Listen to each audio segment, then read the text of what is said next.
సామెతల గ్రంథం 22వ అధ్యాయం 6వ వచనములో రాయబడింది, బాలుడు నడవవలసిన త్రోవను వానికి నేర్పు అని అంటాడు.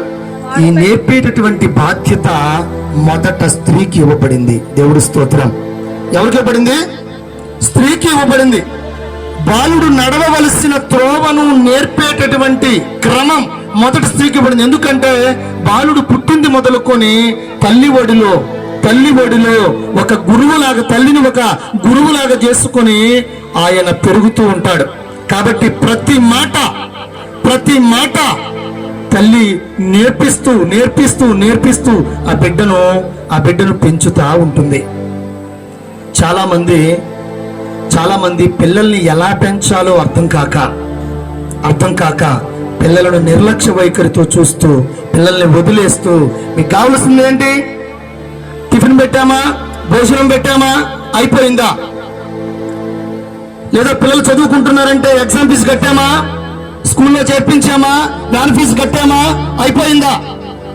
ఇలాంటి వైఖరితో చాలా మంది తల్లిదండ్రులు పిల్లల్ని సరైనటువంటి త్రోవలో, సరైనటువంటి దారిలో నడిపించేటటువంటి స్థితిని కోల్పోయారని మనకు పరిశుద్ధ గ్రంథం సెలవిస్తా ఉంది.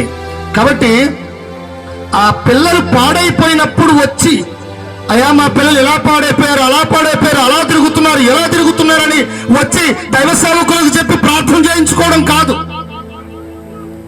అయ్యా మా బిడ్డ పాడైపోయాడు, మా బిడ్డ బాగలేదయ్యా అని అప్పుడు చెప్పుకోవడం కాదు.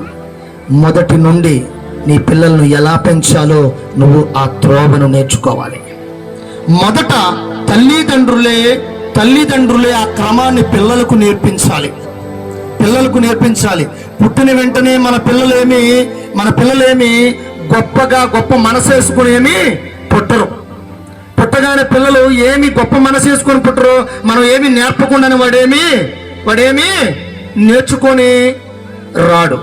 కాబట్టి మనం జ్ఞాపకం చేసుకోవాలి. అదే 22వ అధ్యాయంలో 15వ వచనం ఉంటుంది, బాలుని హృదయములో మూఢత్వము స్వాభావికముగా పుట్టును, శిక్షాదండము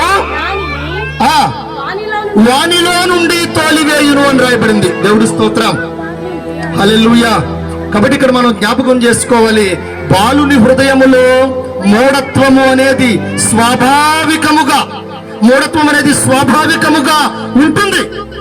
కాబట్టి మనం ఇక్కడ జ్ఞాపకం చేసుకోవాల్సిన విషయం ఏంటంటే శిక్షాదండమును ఉపయోగించాలి. దేవుడి స్తోత్రం.